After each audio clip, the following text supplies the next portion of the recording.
just some perspective, some history on the vicious Israeli raid from the Freedom Flotilla. That's the way it's being packaged tonight. Quite honestly, if Israel is wrong, and we'll talk about it. I don't see it. I'm having a hard time, especially if you understand history and you actually ask the questions that, you know, media people should be asking. The flotilla, it was 3 cargo ships and 3 passenger ships, right? 3 of the ships were provided by the Turkish group IHH. IHH. Okay? That is the, what is it? The Humanitarian Relief Foundation from Turkey. It's an aid organization founded in 1992. There were other ships that were organized by Free Gaza. Free Gaza. This one's founded in 2008. They describe themselves as human rights group. They've been sending activists to challenge the Israeli blockade for the past 2 years. 9 peace activists from the Freedom Flotilla were killed. Peace activists. Humanitarian flotilla. Give aid to the embattled Palestinians, the Gaza Strip, right?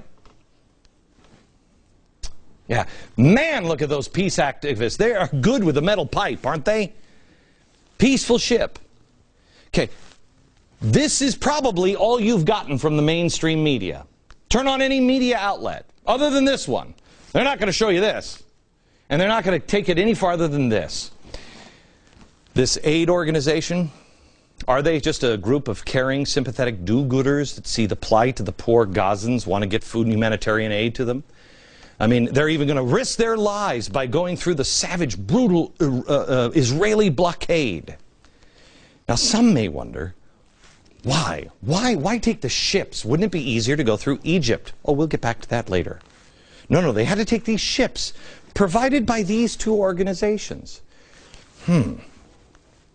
Is Israel or Egypt stopping the Red Cross from giving aid? Because you could go from the Red Cross. Are they stopping other aid organizations, you know, for the refugee aid? How about the Red Crescent Society? It's the Red Cross. Or Save the Children, or the United Nations. How about that? Is any of that being stopped? No. But Free Gaza is, and remember, this is a humanitarian. This is not political. Free Gaza is not political at all. It's only aid. Free Gaza. Not political. I mean, look at the name. How about that for a name? Really? Seriously. Pretty good. Peace organization. Political. As if they've already chosen sides that Gaza needs to be freed. I'm not saying it doesn't. I'm just pointing out here. Egypt doesn't want Gaza to be free. So what's the history here of these 2 groups? Well, according to the Danish Institute study, do I have this still on my desk? The Danish Institute study, oh, it's fantastic. I left it on my desk in the office.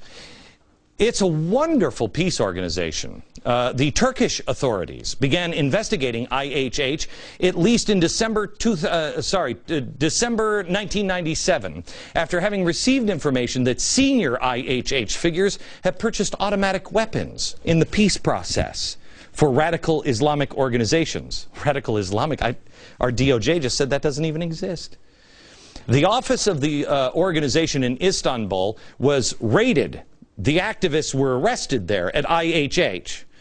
During the raid, the Turkish security forces found weapons, explosives, bomb-making instructions, and a jihadi flag.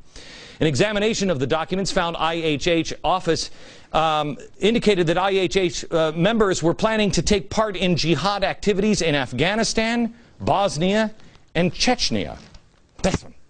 This wonderful organization that provided 3 of the ships. That's who they are. By the way, did you know that this country here, Cyprus, would not let these boats dock here? Why? Because according to their Ministry of Communications, quote, it has been clarified to them the Cyprus government did not wish at the present to be engaged in their operation. They think they're terrorists. France's former top counter-terrorist judge, Jean-Louis Bruguière, said the IHH has, quote, clear, long-standing ties to terrorism and jihad. That's the French. They played a role in the thwarted plot to bomb Los Angeles International Airport in 1999. Did you know that this humanitarian group did that?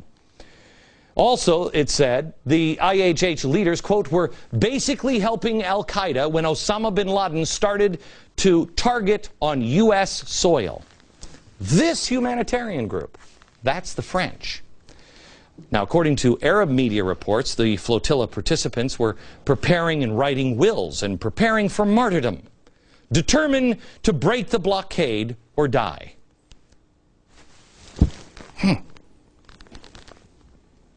That doesn't sound like a peace activist just trying to get a wheelchair to somebody. Israel offered the opportunity to dock and be checked right into Gaza.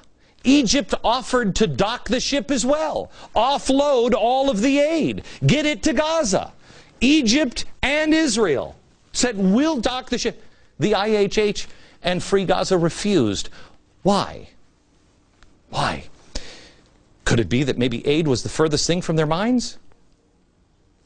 Ask yourself, did these humanitarians, these peace activists, suddenly have a jihad turning point on board the ship? Decide to make films because they made a snap decision to martyr themselves? They were making wills because I'm a peace activist, but I'm going to die a martyr. Did that happen?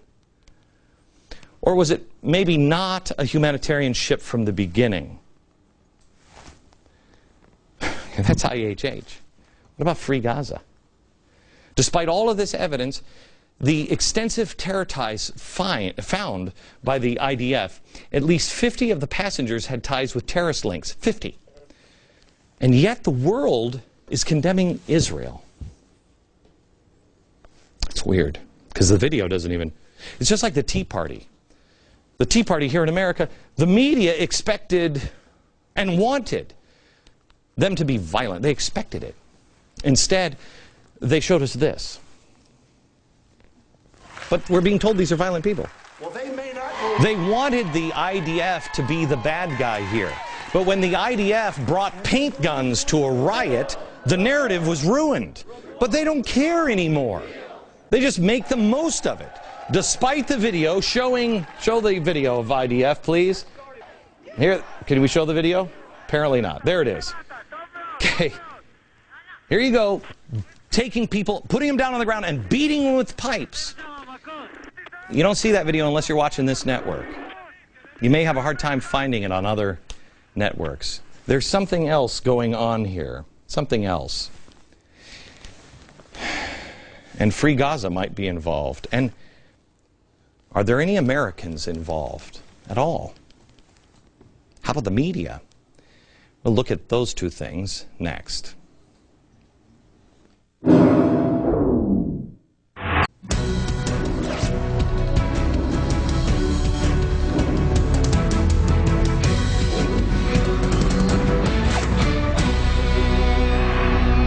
Welcome back to the program, America. Thank you for watching, and please tell a friend. We're entering some really amazing territory here this summer, and we're going to try to reteach the story of America and set history right.